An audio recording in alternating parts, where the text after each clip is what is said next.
Going the distance with local sports. This is the X Sports Network.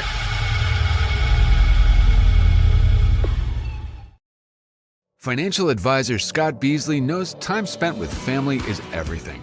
As a founder of Beasley Wealth Management, his mission is to give clients the freedom to enjoy time with family without the burden of financial concerns. A local of Lawrenceburg, Scott deeply values building relationships with clients, ensuring they make informed decisions concerning asset management, tax planning, and retirement planning.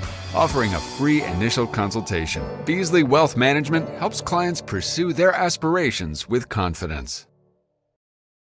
Hey everyone, this is Landon Saunders. And this is Nate Patterson with Cloud9 Fiber. We're excited to finally be able to offer Lawrenceburg our blazing fast, reliable, and affordable fiber internet services. If you're looking for a more reliable and more affordable provider, we at Cloud9 Fiber have you covered. Plans start at $50 a month, and we can offer up to a gigabit to your home or business. We are excited to be able to offer your first month of service entirely free. We encourage you to sign up on cloud9fiber.com or by calling 931-201-9098 so we can help you make the switch today.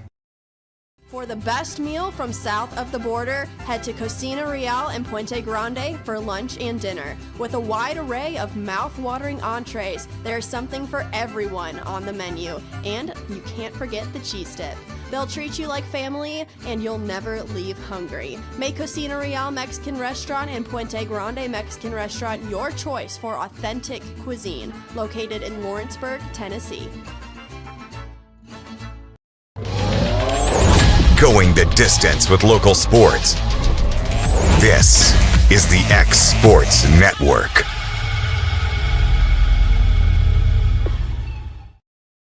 All right, everybody, welcome into this Friday edition of the SEC Tailgate here on the X Sports Network. I'm Michael Marks alongside Hayden Burks, and we'll get you caught up with everything you need to know in the SEC. And, well, Hayden, another day, another busy day here in the SEC, and we'll get it started here with a little baseball as former Tennessee second baseman Christian Moore has been called up by the Los Angeles Angels. He was called up yesterday evening, the number one prospect in our farm system, and Hayden, it's under a year since he's been drafted. He was the 8th overall pick in last summer's MLB draft, which was on July 14th. So making his first start only 11 months after he got drafted. I mean, it's been a pretty incredible start for him into his pro career.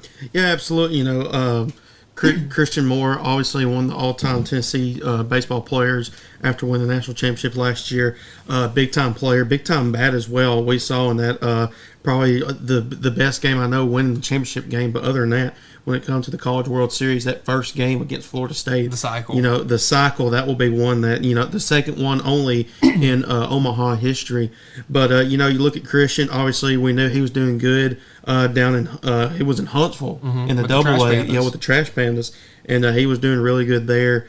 And we knew it was just a matter of time. And, less than a year from when he got drafted, he's already being called up. And he'll start today, I believe. What time is that game, Michael? Yeah, the Angels play the Orioles tonight at 6 on Apple TV+. So if you have that subscription and you're not from the area and you'd like to watch the Angels, so there's your way to do that. I'm not sure if he's in the starting lineup. It's only, 2:45 right now, so they wouldn't release it. They haven't announced a lineup yet, but I would imagine since they called him up, he'll either get like a pinch hit at bat or maybe even start. But hey, we've seen the Angels do this a lot. They had a pitcher debut earlier that he didn't even throw in the minors. They brought him straight up to the majors. Zach Neto, they brought him up early in 2023. He got drafted in 2022. So a typical fashion for them to bring up guys fast. But last season for Christian Moore, in 25 games across single and double A, batted .347, had a .984 OPS, 6 home runs, 20 RBIs, so a pretty good season. And then this season in double A and triple A, a little bit of a slower start for the Trash when he was in double A with the Trash Pandas. Only a .279 batting average, OPS a hair under 800, 5 home runs and 32 RBIs. But then he got the call up to spent 34 games with the Trash Pandas this year, and then gets the call up about a couple weeks ago to AAA Salt Lake City, and has been going off there, batting .350, OPS right at 1,000, 4 home runs, 18 RBIs. So you could tell it was only a matter of time before he got called up. The seventh player from that 2022 Tennessee baseball team to appear in the majors. along with Chase Dolander, Seth Halverson, and Jordan Beck all on the Rockies. Trey Lipscomb on I believe he's still with the Nationals. And then Blade Tidwell, we saw him make his debut for the Mets against the Cardinals this season. And then Ben Joyce made his debut last season with the Angels. SEMO will have a teammate out there in LA, but Ben Joyce out for the season having some elbow surgery. And he's the 9th Vol under Vitello to get drafted with Garrett Crochet and Andre Lipsius. But, I mean, Hayden, we saw his last year at Tennessee, 34 home runs, 74 RBIs, an OPS almost 1,300. I mean, it was only a matter of time before he got called up. Yeah, absolutely. You got to look at just the overall play of how he played for all those teams, Huntsville and then Salt Lake City, like you said. It's just one of those things where he's had a struggle, obviously, with him being a rookie. High expectation, being the top prospect for the Angels organization, drafting him. But then again, he stepped up in a big way, and it's showing off right now because after him being called up, they put his trust in him. Like I said, SEMO, I'm not sure how old SEMO is, like 23? 22, maybe? Yes, 22. 22, so he's younger than me. So for organization like the Angels, who's had struggles in the past, being able to put their faith in him to bring him or call him up and put him in that position to possibly, I don't know if he's going, like you said, I don't know if he's going to start, but then again, we'll just see how it plays out. But then again, you just got to look and be like, well, you just, as a Tennessee fan, it's good to see talent like that. So batting ninth tonight for the Angels will be Christian Moore. So exciting for him to get his first start and against an Orioles pitching staff, Hayden, that is not been very good this year. So best of luck to SEMO tonight in Camden Yards out there in Baltimore. And again, you can watch that game at, I believe first pitch is at 6 o'clock on Apple TV Plus, 6 o'clock Central. So everybody go cheer on SEMO. And we'll move on to a little bit of bad news, Hayden. Zakai Ziegler, yesterday afternoon it was announced that Zakai Ziegler's preliminary injunction was denied by U.S. District Court Judge Catherine Kreitzer. Her reasoning was that she said that Zakai and his lawyers failed to present sufficient evidence that the rule of 4 seasons of eligibility, and her quote was, produces substantial anti-competitive effects in the market. So pretty much her reasoning was that we're kind of in a difficult spot in college sports. I'll just start it like that because with COVID and red shirts and stuff like that, we got guys in college playing sports for 6 and 7 years, and Zakai was in an interesting circumstance because his initial plan was to redshirt his freshman year, but he was so good that Tennessee couldn't do that, and so he played all 4 years and was trying to sue for a 5th year, stating that it was going to kind of keep money away from him, and they also said that they may have inflated his NIL evaluation a little bit. He only made $500,000 last year, and that saying that he would make up to $2 to $4 million this year. The court didn't find that again very good evidence. But and as a Tennessee fan, I hate this for Zakai. He's a guy I'd love to have back, but I think we're about to get back to the old ways of college sports, Hayden, and the fact that we're just going to get 4 years of guys now. There's not going to be any COVID years, any 6th years anymore. So, but the New York Times article said that this is most likely shut down any other players trying to sue for extra years of eligibility. Yeah, well, I'm not sure if we're going to get away from the more than 4 years. I definitely, with COVID, that's one thing. We're not going to see that for another 100 years, probably. I mean, hopefully we don't have a pandemic like that. So then again, those guys that played during COVID, they had that year of eligibility. It wasn't taken away from them. They got to keep their year of eligibility there. But then again, you got to look at from the JUCO level. JUCO guys, they can play 2 years at JUCO and then come to a 4-year college and spend 4 years playing. Play 4 years playing. So then again, I mean, we'll have to. Like I said, I keep saying it. There's going to be some more rules put in place. But then again, it's just like you said. I really love Zakai Ziegler. His accomplishments at Tennessee. One of the greatest men's basketball players for the program of all time. Maybe the number one program guy. But then again, you just got to look and just say, hey, this is probably right now the best thing for college athletics, especially men's basketball at the time, for something like this to happen. I know it's awful because we're, two of us were Tennessee guys. We love Ziegler and what he meant to our program. But then again, you got to look and see what the landscape of the future of the NCAA and college basketball looks like. Yeah, and again, I think this is going to end up being a good thing for college basketball. But there are also guys like Chad Baker-Mazara down there at Auburn. He'll be playing again this year, and by the time he finishes his last year at Auburn the next spring, he'll be 26. Mm-hmm. That is a 26-year-old man playing college sports, and I'm glad that we're kind of getting away from the guys playing 5 and 6 years, so we can get back to the way college sports are meant to be. You get 4 years to go play, but yeah, it's definitely some unfortunate news for Tennessee fans in Ziegler. But taking a look at the bigger picture across the country, now I know there's guys at every school that you would love to have back for another year, but that's what everybody loves about college sports. You get 4 years of a guy, and that's it. Maybe 5 if there's a red shirt, and maybe only 3 medical red shirts. Yeah, and maybe for other sports like football and baseball, you may get them for 2 or 3 years, and then with basketball 1 year. But it's definitely I think a step in the right direction. The NCAA has been put in some tough spots in recent years with NIL and transfer portal and eligibility. But I do think this was a step in the right direction, and we'll get back to start seeing sports go back to the way they were and stop having 25, 26-year-old guys out there playing college sports. I mean, unless you're in the NAI level, but that's that's different. Those are 35-year-olds playing.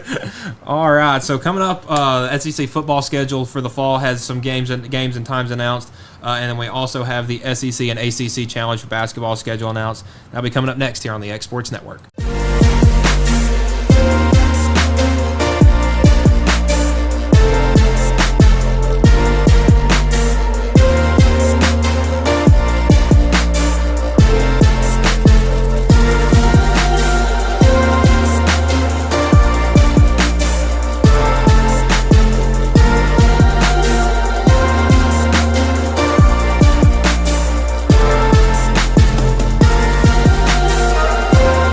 Works at Home, formerly known as the Summit at Home, is a licensed non-skilled agency dedicated to helping you maintain your independence at home for as long as possible.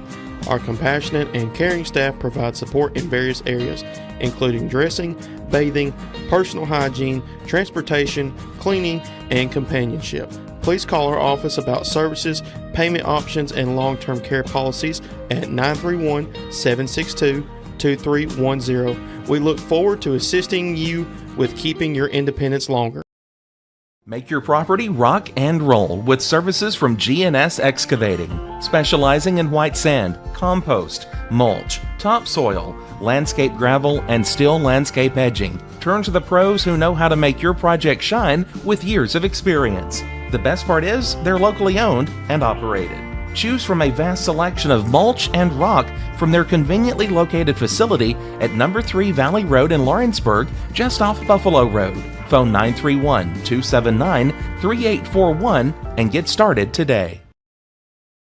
Are you tired of missing out on family life just to be treated like another truck number? Since 1986, Southeast Carriers has been a family-operated business based in Lawrenceburg, Tennessee. Being family-owned ourselves, we understand the importance of family, which is why we value it above all else. With our large number of dedicated lanes and our friendly staff, we are able to evenly divide your home time with the amount of time you spend on the road. We offer multiple benefits with large company pay now starting at $20 per hour, all while keeping a small company environment. For more information, visit our website, southeastcarriers.com, or check us out on Instagram and Facebook.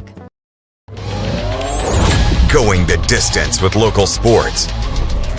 This is the X Sports Network.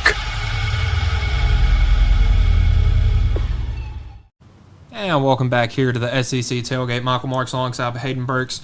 And Hayden, we got some schedule announcements yesterday we'd like to go over. So we'll start off the SEC. I believe this was on Tuesday, actually, announced the SEC, some of the football schedules for this upcoming fall. Now they've started this thing last year, Hayden, where they'll sometime early in the summer release the first 2 or 3 game times, and then later in the summer have a big schedule reveal where they put some time slots on games, but most of them it's left up to flex, which is either an afternoon or evening game, just so they can try to put the best games in the best time slots. But we do have some games already. So we'll start at week 5. That is the week of September 27th. We got Notre Dame and Arkansas. 12 o'clock. Now all these times are in Eastern time. 12 o'clock Eastern time on ABC. So very interesting to see Notre Dame go down to Fayetteville and face the Hogs. Utah State at Vanderbilt also that week. That would be a good one. Yeah, 12:45 on SEC Network, and then everybody's game of the week that week. Alabama heading down to Athens to take on the Dogs. That game will be at 7:30 Eastern on ABC. I mean, where else would you go with that one? Only a couple games in Week 6. You got Kentucky at Georgia will be the noon game on ABC or ESPN. And then Kent State, Oklahoma, 4 o'clock on the SEC Network. Now, most of these games are going to be ABC or ESPN. This is kind of also what I was talking about, just trying to secure the best games for the best time slots everywhere, stuff like that. And then we'll go to Week 7. That is the week of October 11th. You got Alabama at Missouri. Remember, that was a bloodbath last year in Alabama. So maybe heading back to Como will be some good luck for Missouri. That's a noon game on ABC or ESPN. An interesting one. I was talking about this one with you earlier, Hayden. Washington State heading out to Oxford to face the Rebels at 12:45 on the SEC Network. That would be a good one, too. That's a sneaky good one. That's a sneaky good game because Washington State, I feel like you never hear about them with recruiting. You never hear about them with the transfer portal. But man, they've always got good players. But they got to keep every year. It feels like going all back to Luke Falk and Cam Ward. Cam Ward, John Mateer now in Oklahoma. Gardner Minshew, I mean, that guy was electric in his time. And then we'll go to and then the Red River shootout in the Cotton Bowl in Dallas. Typically a noon game, but this year with the 3:30 slot, and that one says ABC or ESPN. I don't think there's any way that one's not on ABC. I mean, that's one of your premier games. Yeah, it's almost prime time. Well, it is probably is prime time. Then we'll jump all the way to Week 10. That is the first weekend in November. Pardon. So November 1st, you got Vandy heading to Austin to take on Texas. That'll be at 12 o'clock on ABC or ESPN. And then the Georgia-Florida game every year in Jacksonville. I think they call it the world's largest cocktail party. So that one 3:30 ABC. So that one keeps its normal time slot. Week 11, you got Georgia at Mississippi State at 12 o'clock on ABC or ESPN. New Mexico State at Tennessee. That is Week 12. That is the weekend of November 15th. That will be at 4:15 p.m. on the SEC Network. And then Week 13, Missouri at Oklahoma, the 12 o'clock game on ABC or ESPN. And I want to take a quick stop for a second. I like that some of these, I get a lot of people are hating that, Missouri, A&M, Texas, and Oklahoma are in the SEC, but it does bring back some cool old Big 12 matchups like Missouri and Oklahoma. And then the other game that week that has a time, Charlotte at Georgia, 12:45 p.m. on the SEC. Bloodbath. Week 14, so this will be Thanksgiving weekend. So no more Egg Bowl on Thanksgiving night, at least for this year. But Friday, Ole Miss at Mississippi State, 12 o'clock ABC or ESPN. That's going to be a big one. And then I'm happy they've done this. Texas A&M and Texas Friday night now in Austin, 7:30 on ABC. And then the only game we have a confirmed time for on the following day on the 29th, Clemson at South Carolina, 12 o'clock ABC or ESPN. And then, of course, the SEC Championship game, 4 o'clock on ABC on December 6th. So, Hayden, we've got some times. A lot of them are still kind of up for grabs with these flex spots and stuff like that. But I do like that we're getting some of these schedules earlier in the summer. Yeah, I do like you said, I do like the schedules coming early in the summer. I like the matchups. They're they're not off the wall, but they're interesting because then again, it's kind of like March Madness and the SEC and ACC Challenge. We'll be talking about that here in a little bit. But then again, you just got to look at like teams that aren't going to see each other unless it's playoffs, really, or maybe a bowl game or something like that. So it's pretty interesting. Like I said. Notre Dame and Arkansas, that's one that not many people probably would expect to see that game. But then again, it could be a really sneaky good game. Sam Pittman, obviously, we all talked about he's kind of fighting for his job down there in Arkansas. And what would a win against national runner-up Notre Dame what would that look like? do for him? So, yeah, you got to look at ways like that.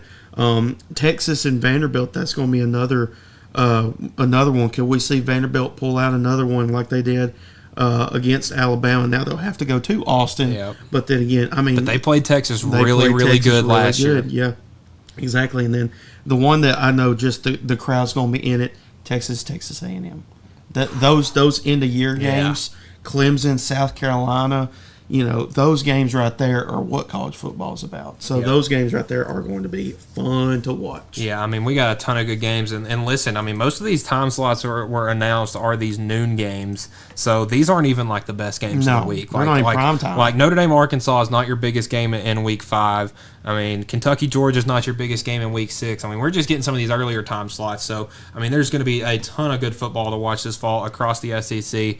And we'll get some of those times later down the road, obviously. Hayden, let's jump into a little basketball now. This is looking a little further down the road, but we've got the schedule announced now for the second year, this will be the third year of the SEC ACC challenge. So again, there will be 16 teams from the SEC. Now the ACC is a little strange. They have 17 teams in their conference, so they have. I think Boston College is playing in the men's challenge, and then the women's challenge will have Cal. So switching some things up there. This challenge will be going on from December 12th to December 4th across 3 nights. The first night on that December 2nd, you mean? Yeah, December 2nd, pardon. That first night will be 9 men's games. And then the third, if you love college basketball, this is your night. You got 7 men's games, 7 women's games, and then 9 women's games on the 4th. So we'll start off with those men's games on the 2nd. First one on the list, Florida Duke. I mean, in Cameron Indoor, Duke, of course, they're Duke. They're going to reload every year. And Florida, coming off a national championship, they got Boogie Fland out of the portal. Now, there's no more Walter Clayton. There's no Will Richard. There's no Elijah Martin. So they're going to have a completely new backcourt.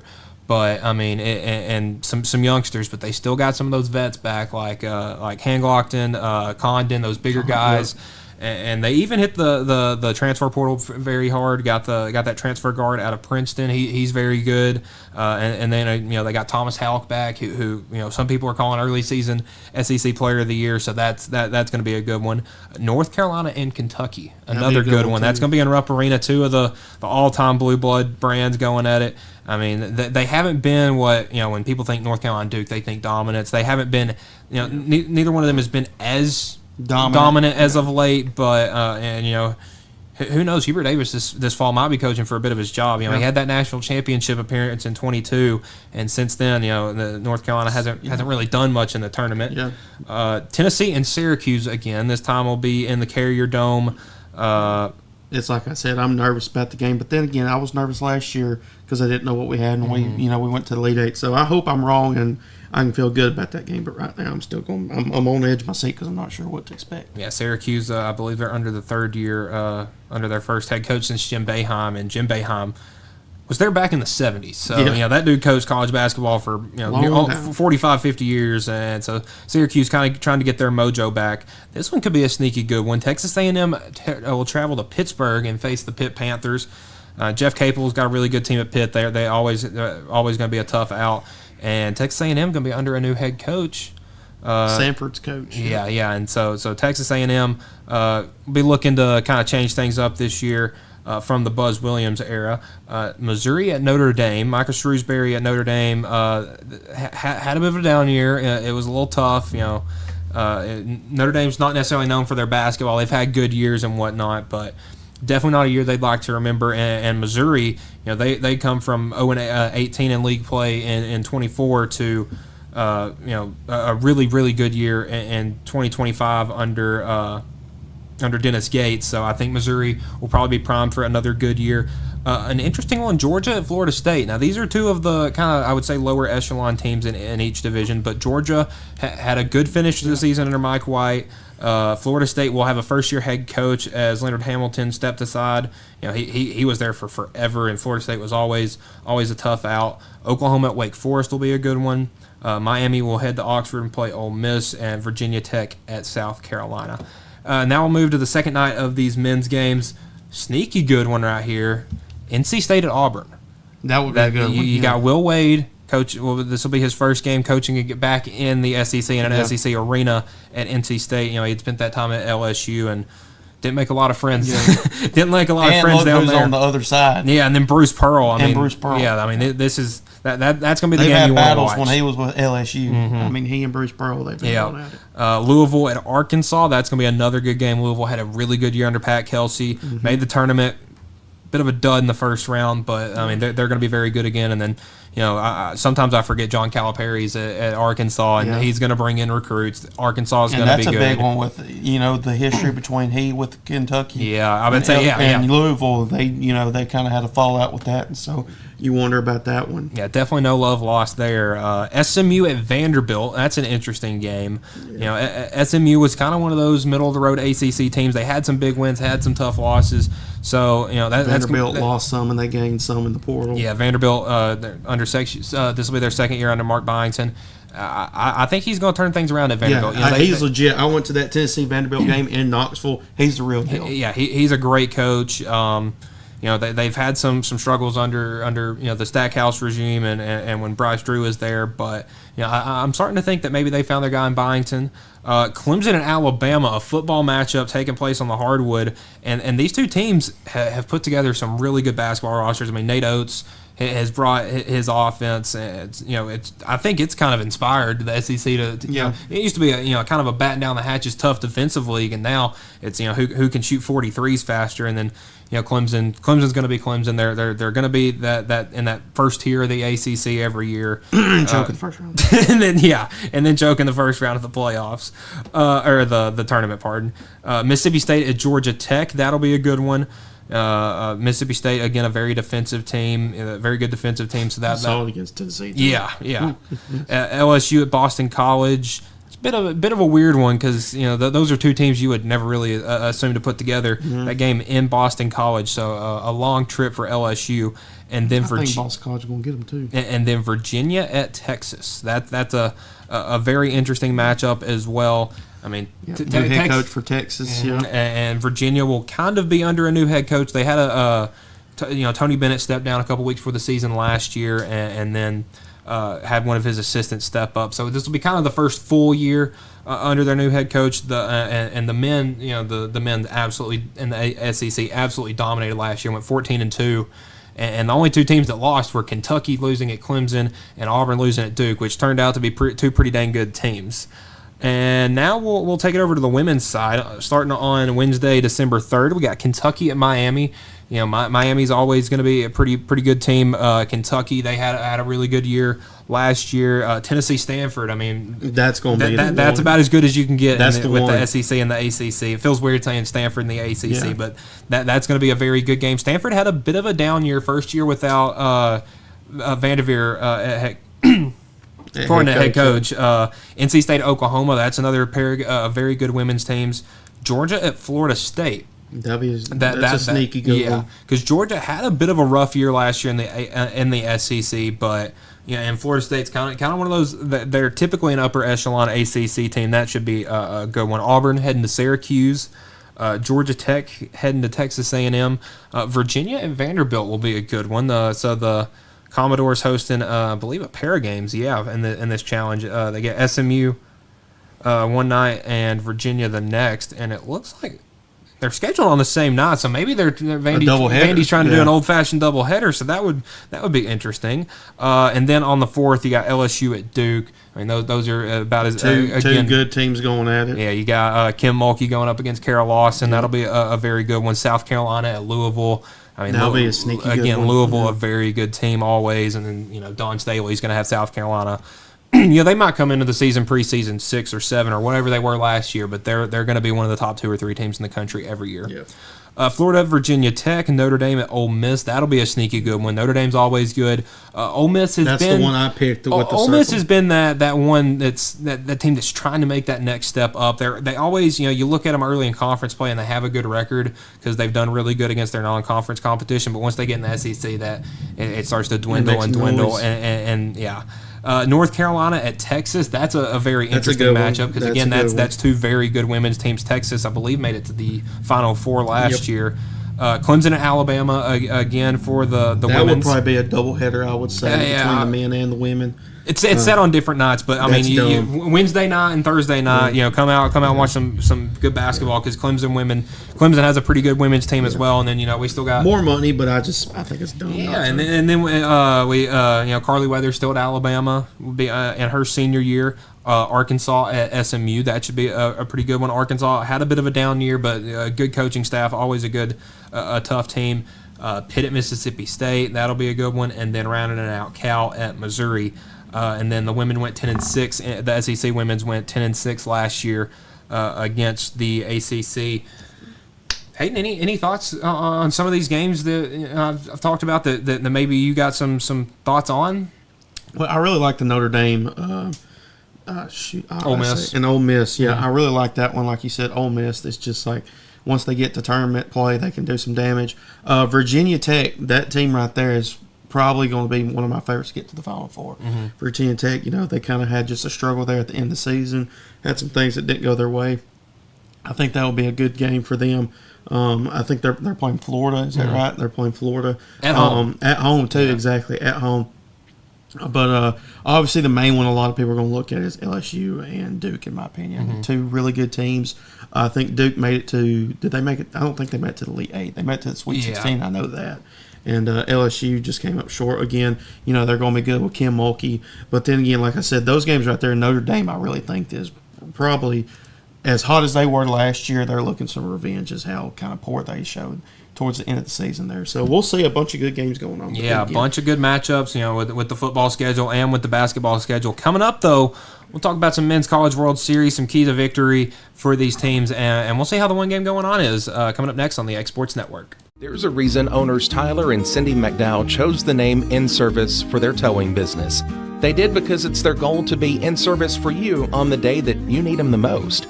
In-Service Towing is now known far and wide for their response time because minutes matter when you're broken down. Or their 24/7 availability, you can call them anytime for service. Their professional team with years of experience and their fairness, plus their know-how in dealing with the unexpected.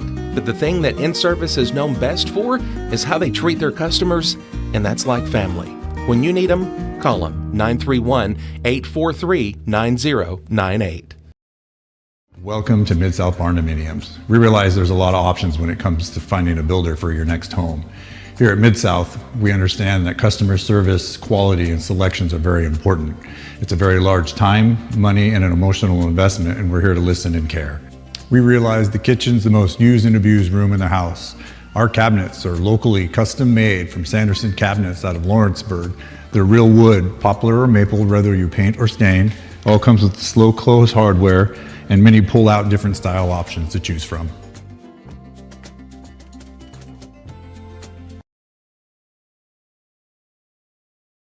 Working with Gina was great because she really knows this area.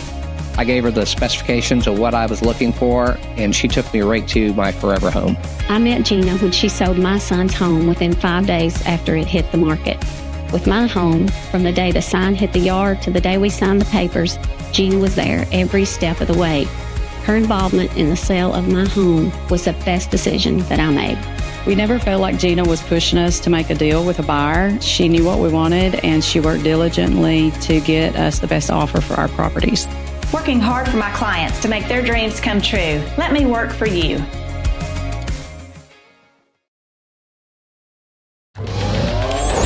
Going the distance with local sports. This is the X Sports Network.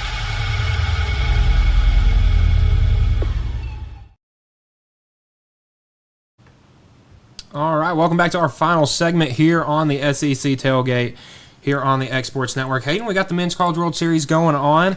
We'll get a little bit. Yeah. It's always fun. I hate that Tennessee's not in it this year, but yeah, I think last year is just as good as that College World Series was. I mean, it's going to be hard to take your eye off a game this year. Again, completely new field. None of the 8 teams that made it last year are here this year. First time that's happened since 1957. So, completely fresh field. So a bunch of the some smaller schools, some smaller names you don't think of typically, and then of course you got some of the big hitters. So we'll start off talking about this Coastal Carolina Arizona game that is actually going on right now, tied 4-4, bottom of the 6th inning. Before this game would have started, Hayden, I would have picked Coastal Carolina, but Arizona has made it a very good game, and Coastal Carolina went with a surprising move and pitched off. They didn't pitch Jacob Morrison, But this first game when you get to Omaha, Hayden, always is kind of the most important to win. Yeah, absolutely. We've seen it in the past with multiple teams. Tennessee against Florida State last year, they were down, and like you say, I know baseball is very unpredictable, but then again, you can't count out the other team. You saw it just then in the top of the six where I was kind of peeking at it while we were doing the show and all that stuff. Arizona, they had 2 on early with no outs in the top of the 6, and they put on 2 runs to take the lead 4-3, and now it's 4-4. So then again, all those teams they've made their way to Omaha. They deserve to be there. They've worked hard, had some things go their way. And again, I'm looking forward to that one. The nightcap game, that one is Oregon State and Louisville. Louisville. Yeah, that's the game right after this. And then tomorrow we got Murray State and UCLA playing. 2 of the teams. Murray State probably, I guess you'd say, the Cinderella story in this one. And then, UCLA, very good, consistent team like we were talking about, AJ was saying. 2 teams probably nobody's really going to talk about or put their money on them winning. Then we got the heavy hitter, the prime time, LSU and Arkansas, 2 SEC teams. We talked about it. Last 3 World Series champions have been SEC teams. Ole Miss in 2022, LSU in 2023, and then Tennessee last year. So those 2 teams, only one of them can get there. Mississippi State the year before that. And Mississippi then you have State, COVID, exactly. And then you have Vanderbilt. So, we've really strung them together here recently. Exactly. So, it's like we said the other day, SEC baseball is it just means more. And that's the motto for the SEC.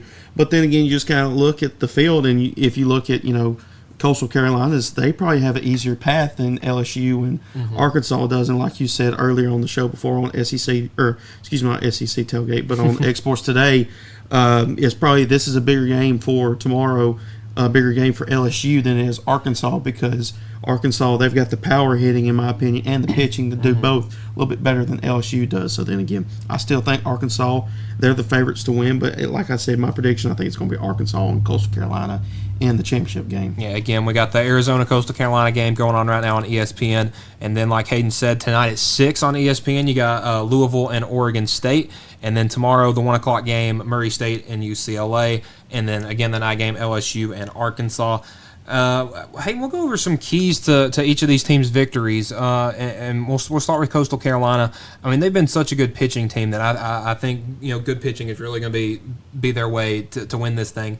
And you look at them in Arizona; they're both kind of I get Arizona is known for their baseball, very good baseball school. But they're both kind of, neither one of these teams was expected to be here. This was supposed to be Auburn and North Carolina in a 4-5 matchup, two very good, very hot teams, but man, Coastal just kind of, and Arizona, 2 teams that's kind of just dug in and really just been able to withstand some punches, and that's why we got such a good game going on right now. Yeah, I mean, Arizona, they lost game 1 to North Carolina at Chapel Hill, and then they won game 2 and 3. Oh, and they lost game 1 like 18-5. I mean, it wasn't a close one. It was bad. Yeah, it was bad. I mean, they got blown out. But then again, I look at Arizona, the difference between them, like I said, you've got your notes on that, but I really think Arizona, they're a team that they can do damage when they have base runners on. We saw it there on the top of the 6 whenever I was kind of peeking at it. When they got 2 on, they do some damage, lay down some bunts, sacrifice flyouts, tag up from thirds, so stuff like that can hurt you in a way. But then again, you look at Coastal Carolina, they got some guys from the bullpen that can actually throw some rockets. Yeah. But then again, you just kind of look at the 2 overall teams. You got to look at their strengths and how they got to that point. And like I said, with Arizona beating UNC 3 games, and then Coastal Carolina absolutely dominating Auburn in that Super Regional Series. Yeah, I think the key for Arizona, like you said, opportune hitting, consistency. They've had to travel all over the country. If you don't know Arizona's path, they I think they went to Oregon for their regional, so that's a pretty good trip. And then they go back home, and then for the next weekend they had to go to UNC. They had to go to Chapel Hill for the Super Regionals, and now they go back home for a little bit, and they got to go to Omaha. So this Arizona team hadn't seen their own bed in months. So just they need to I think their big key is going to be just holding the late lead. That's kind of how they did it against North Carolina. Is they would get up and they have a very good bullpen that can really shut down a game. Now we'll go to Louisville, and I think I said it earlier during Exports Today. I think that this College World Series was made for them. I mean, they are pests on the base paths, and one thing we've seen some college pitchers struggle with this year, especially with Tennessee, is keeping runners on. And Louisville, is 7th in the country in stolen bases. There are 155 stolen bases out of 175 attempts. So, very, very good. That means they're stealing them about 88% of the time. I mean, that's a very good percentage. And Hayden, we've looked at it. Charles Schwab Field out there in Omaha. It's huge. It's a lot bigger than all these home stadiums. So power. Unless you're last year was a bit of a weird one with how much home runs were hit, but. This year hasn't been as big with the power. So if you're able to kind of spray the ball around the park, be annoying on the base paths, this is kind of made for you. Yeah, absolutely. I'll start with Oregon State. Really don't have much to say about them just because they're one of those sneaky teams that keep the bats hot. They just keep the bats hot. They stay consistent. They're down and then all of a sudden they're right back in it. But then again, you go to Louisville, like you said, they're 7th in stolen bases throughout the season, and you look at how big that ballpark is. We saw it that Tennessee's main struggle was they pitch over or try to pick off over at first, and it gets by Blake Burke or just another first baseman against Florida State or whatever, and it goes to the backstop. And if you're at first, you're going to be at third easily. Yeah. You're easily going to be at third. So then again, that's one of those things that will go into Louisville's advantage. Yeah, and again, Oregon State keep the bats hot. I mean, they've played 8 postseason games before today. 9 1/4 runs per game. It's just been incredible. I mean, their bats have been really hot. Their pitching has done good enough to get them through.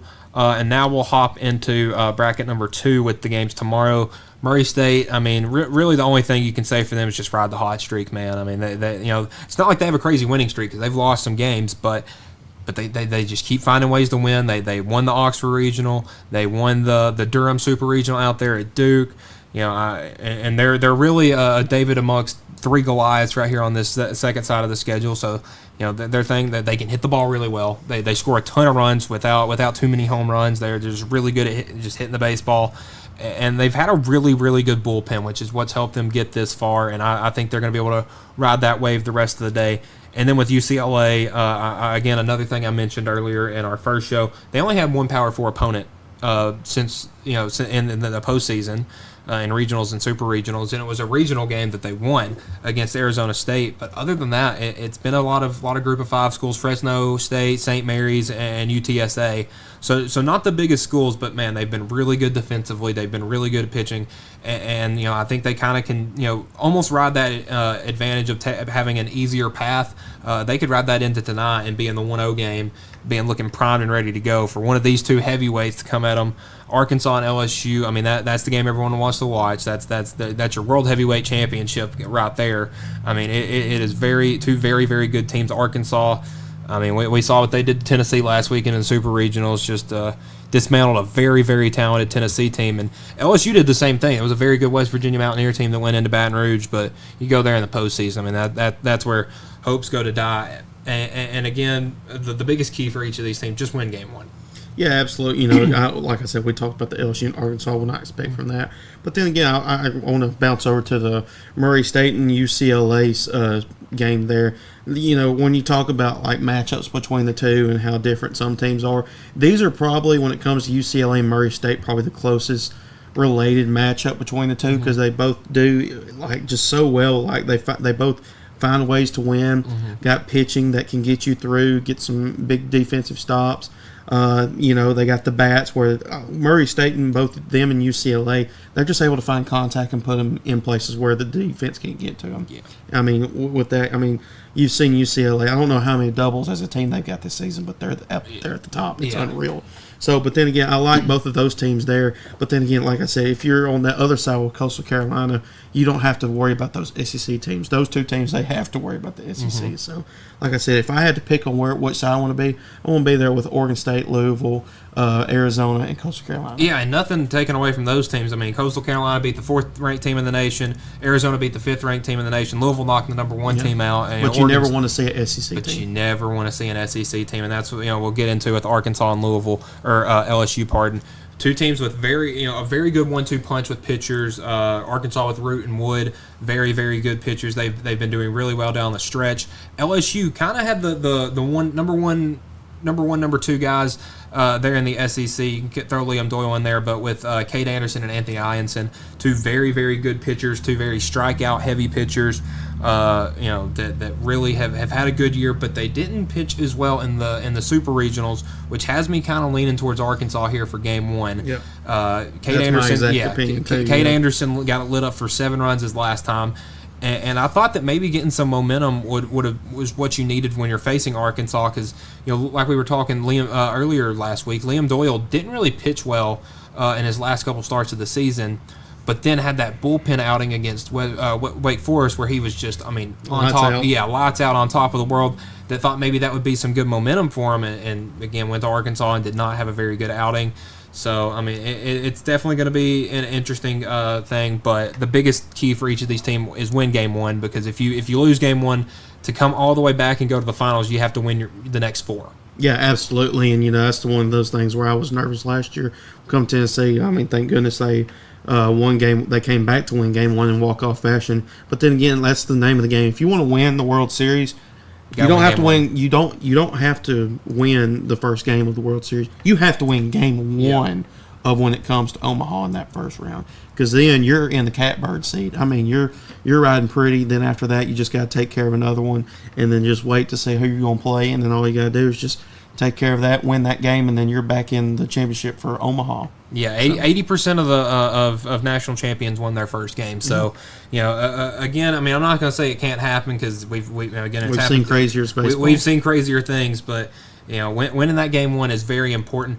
But to kind of bounce off of that, Hayden, another thing we were talking about earlier, while I think Arkansas is in better shape to win tonight, I also think they're in better shape if they come out of the losers bracket, because they have a very good pitching staff, a very experienced pitching staff, where they have some bullpen arms that can lead you, as far as you need to go. LSU, I'm not sure if they really have anybody out of their bullpen other than Cason Evans, who he's the guy that pitched that winner go home game against Little Rock, where he was just lights out.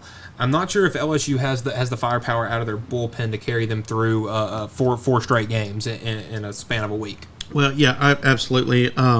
One thing that they're going to have to do against Arkansas is limit runs. They need to make that a low-scoring game, because I think that's LSU's bread and butter. Obviously, we saw against Little Rock how they gave up all those runs, and they had a struggle. And we also thought, okay, Little Rock, they might, give them a run for their money. But then again, like you said, I think that Arkansas right now is the best team, them in Coastal Carolina, when it comes to who's at Omaha right now. Mm-hmm. But then again, it's SEC, LSU. We've seen how good they can be. They were number one for a few weeks at one point when they played South Carolina. In that South Carolina game, it was a good game by South Carolina. But LSU, just anytime they just got anything they could get going, they're just hard to beat. Yeah, and again, LSU rides momentum better than anybody in the country, and they're going to have a very good showing in their fan base out in Omaha. That game again tomorrow night, 6 o'clock on ESPN. Everybody want to tune into that one. And real quick before we go, I think we should give a little shout out to the Rocco's Jello Shot Challenge. We'll take a look at the leaderboard right there. I think it's LSU number one. Yeah, LSU's in first place right now with 943. Coastal Carolina in second with 836, and little old Murray State in third right now with 805. They're gonna win it all. Trust me, baby. Come on, Murray State. Yeah, and then rounding out the top 4 is Arkansas with 470s. But that'll do it for this week's this Friday edition of SEC Tailgate. We'll be back next Monday to cover all the stuff that happened over the weekend, and we'll definitely have a little more baseball to talk here on the X Sports Network. Have a good weekend, everybody. Going the distance with local sports. This is the X Sports Network.